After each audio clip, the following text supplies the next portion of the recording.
In questa settimana a Tutto Italiano B1 vedremo tante attività diverse, attività di comprensione orale, attività di lessico. Nel video di oggi ti propongo un quiz. Visto che so che piacciono tanto, ho deciso di preparare un altro quiz di livello B1.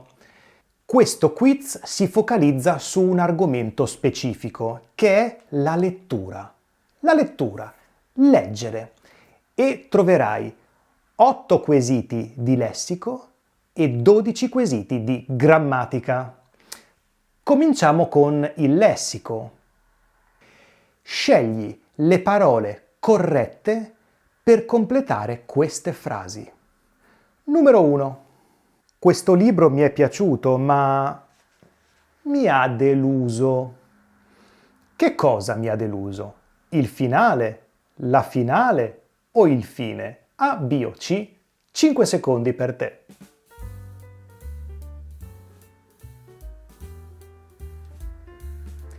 Il finale mi ha deluso. La finale generalmente è l'ultima partita di una competizione sportiva o artistica.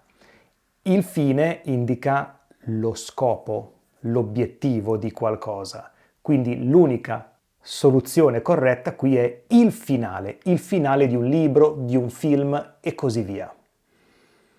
Numero 2.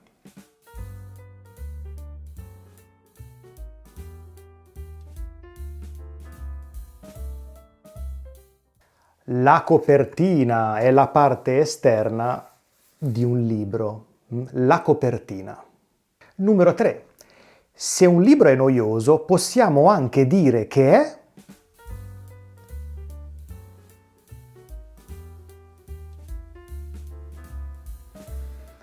pesante. Pesante è un sinonimo di noioso. Un libro pesante, un film pesante, una persona pesante. Io sono molto pesante qualche volta.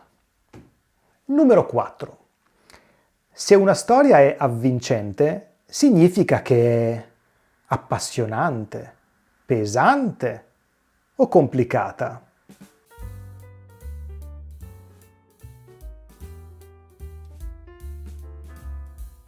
Una storia avvincente è una storia appassionante, coinvolgente.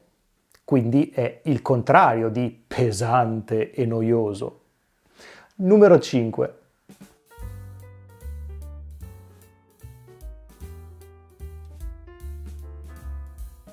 Giallo è un nome che in italiano indica un libro o un film appartenenti al genere poliziesco. Infatti i primi libri gialli avevano proprio la copertina di questo colore, ma farò un video sulla storia dei gialli in Italia. Numero 6. Monica ha letto questo romanzo in un giorno. La trama è molto fluente, scorrevole o scivolosa?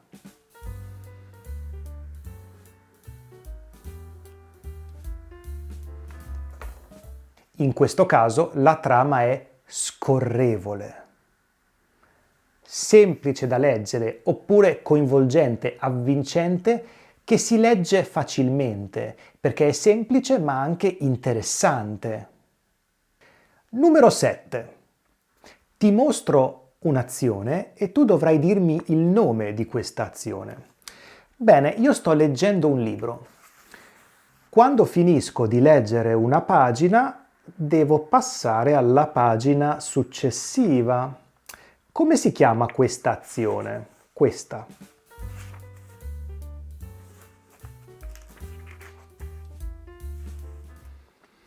Voltare pagina o girare pagina. Quando finisco di leggere questa pagina, volto pagina o giro pagina e inizio quella successiva. Un'altra azione. Se io scorro e osservo le pagine del libro così velocemente per dare un'occhiata o per cercare un'informazione specifica, come si chiama questa azione?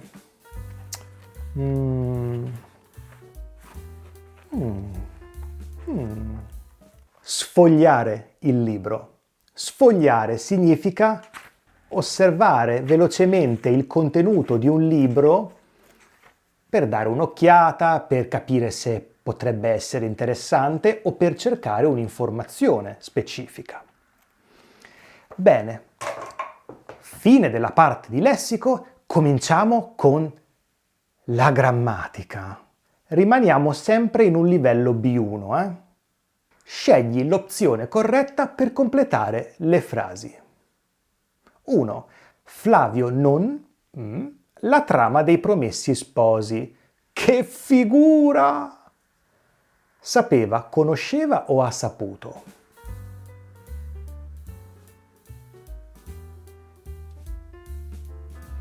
Flavio non conosceva la trama dei Promessi Sposi. Il verbo conoscere si riferisce a qualcosa che abbiamo studiato, quindi una conoscenza di qualcosa che abbiamo studiato, come il contenuto di un'opera letteraria. Sapere si riferisce a notizie, informazioni. Abiti all'estero? Non lo sapevo. Non è qualcosa che studio, è una notizia, un'informazione. Numero 2. Quando sono arrivato a casa ho realizzato che il libro, che sbadato!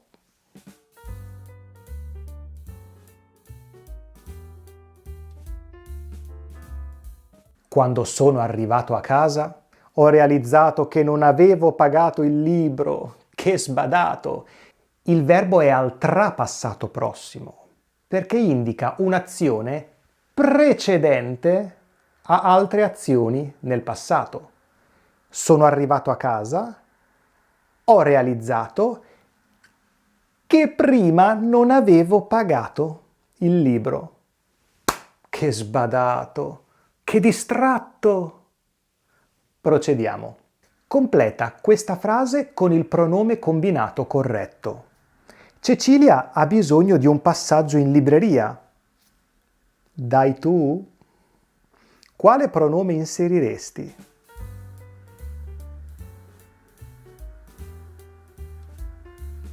Glielo dai tu? Qui abbiamo un pronome combinato formato dal pronome diretto lo che sostituisce il passaggio, gli che significa a Cecilia. Dai il passaggio a Cecilia e nei pronomi combinati il pronome indiretto è gli, anche se si riferisce a una donna. E abbiamo la e che unisce il pronome indiretto di terza persona con il pronome diretto. Prossima frase. Completa la frase con il verbo corretto nella forma impersonale. Vediamo la frase. Durante questo festival del libro si mangia solo cibo vegano e ogni mattina alle 5. Quale verbo inseriresti? E quando lo hai trovato, mettilo nella forma impersonale.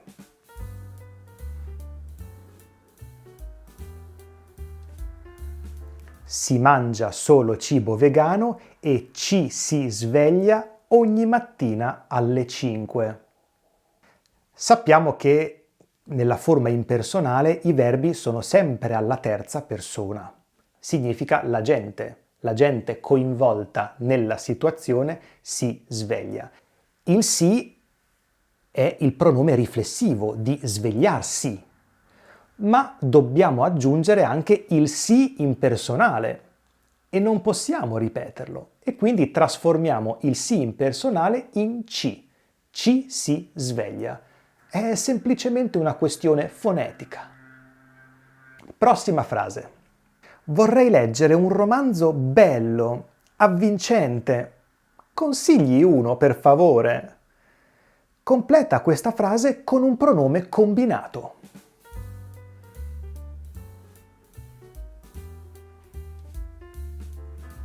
Me ne consigli uno? Qui abbiamo il ne partitivo, che si riferisce al romanzo. c'è una quantità 1 e me significa a me. Nei pronomi combinati mi diventa me. All'interno del corso A tutto italiano B1 ci saranno lezioni dettagliate sui pronomi combinati, tanti esercizi e li troverai all'interno di dialoghi e conversazioni per acquisirli in modo naturale e vederli all'interno di conversazioni reali. Procediamo. Mi pare che il nuovo libro di Chiara Gamberale la settimana prossima esce o uscirà?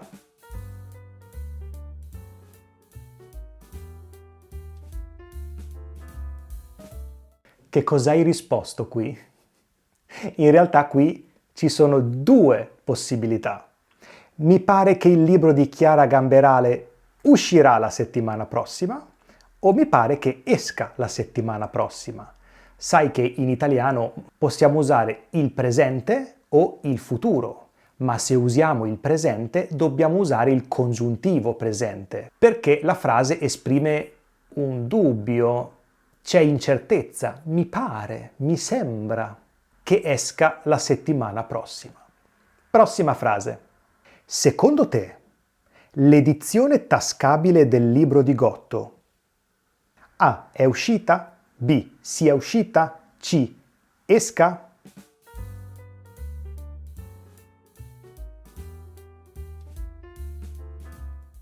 Qui stiamo chiedendo l'opinione a qualcuno. Secondo te? Però questa espressione non vuole il congiuntivo. Quindi, secondo te, l'edizione tascabile del libro di Gotto è uscita? Usiamo un passato prossimo, normalissimo. Numero 8. Come completi questa frase?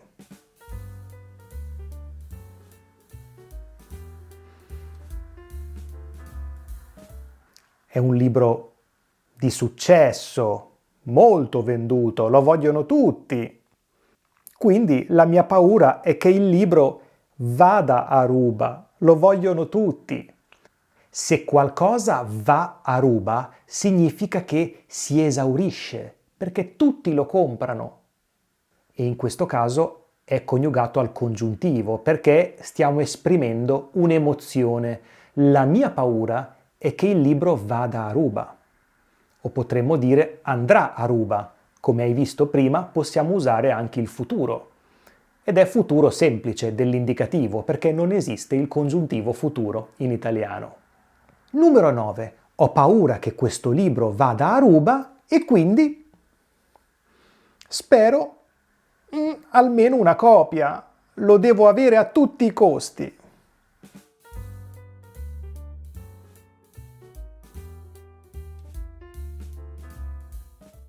Spero di trovarne almeno una copia.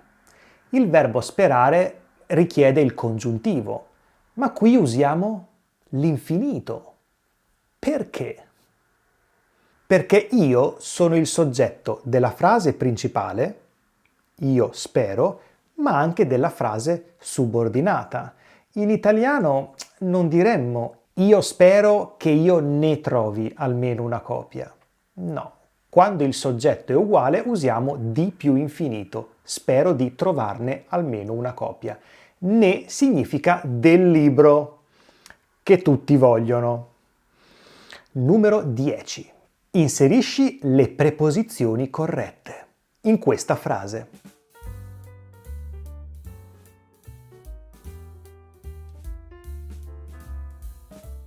Non trova mai niente di interessante da leggere.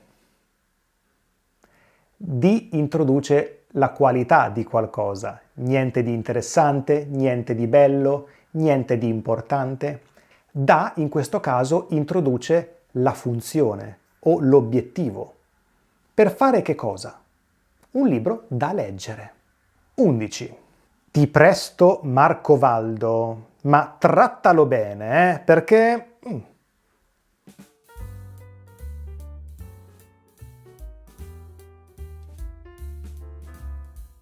ci tengo. Ci significa a Marcovaldo, al libro Marcovaldo. Tenerci o tenere a qualcosa significa considerare qualcosa importante. Io tengo al mio cane, ci tengo molto. Ultima frase.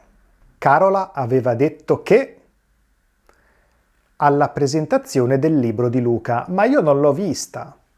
Ha detto che verrà, che sarebbe venuta o che veniva.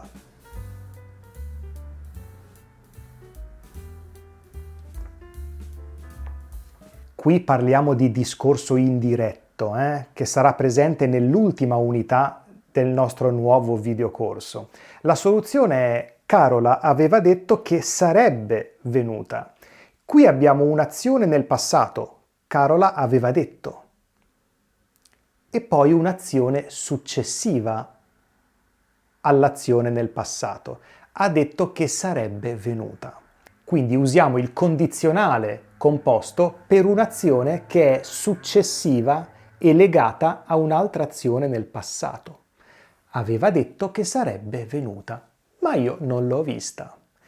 Bene, com'è andato questo quiz? È stato interessante? Quali sono state le difficoltà principali? Dove hai fatto degli errori, se ne hai fatti? Fammelo sapere. Ci stiamo avvicinando al lancio di A Tutto Italiano B1. Tutti questi argomenti di lessico, di grammatica, sono inclusi all'interno di quel percorso, ma ci sarà ovviamente molto, molto, molto di più. Grazie per la tua compagnia. Se ti è piaciuto questo quiz, iscriviti al mio canale, metti un mi piace a questo video, condividilo con amici, parenti o conoscenti a cui potrebbe piacere o potrebbe essere utile. Grazie infinite per il tuo supporto e ci vediamo molto presto.